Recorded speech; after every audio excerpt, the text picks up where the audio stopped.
2022, and I decided to do a vlog no sa ako ang pag live stream sa Shopee. So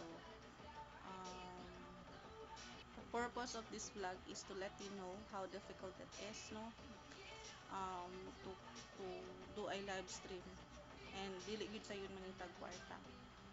And I've been doing this live stream for almost kuan na 2 months in a row, pero hindi ra ko consistent mag live kay naman ko'y work as a part-time faculty, and then napakoy lain nga mga kanang importante nga ginabuhat ng trab, like may mga instances nga na mga lakaw. So I decided to try this live stream. So 2 months na pero dili ko kanang consistent. Siguro sa usa ka adlaw, sa usa ka week siguro mga nara ko sa kuan 1 to 3 hours maximum akong live stream. And then also ga-post po ko mga videos, pero dili ra kaayo kanang taman sa something kuan lang na aray ma-post ko na mabot nga item na ko parcel. Mao to akong gi-post. So as of now, August 22, kana makita po ninyo na ako'y mga gipang suwat-suwat dire sa pag August o pag July.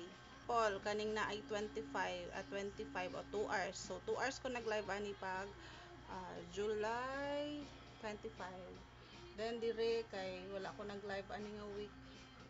Kay very busy ani nga week. Karon na pod ko balik nag-live. Then kani naani mga previews diri sa taas. No, mao na mga ganap. So karon kanang nag-live pod ko. So tan-aw ninyo, it's been 42 minutes since nag-start ko mag-live. Kana 42 minutes.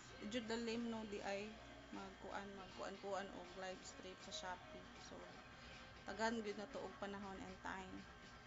So nag-start ko og akong followers kay naara sa 17. Wala ako ka picture katong pag-una. Pero kana start og 17. Karon ako ang as of August 22, 2026 na ako'y kuan followers nga 163 sa ako ang Shopee live. So sige, itong tan-awon kasi ako ang goal is at the end of the 2026 maka followers ko og 21,000 or more. I hope you will support me in my journey as an Shopee affiliate.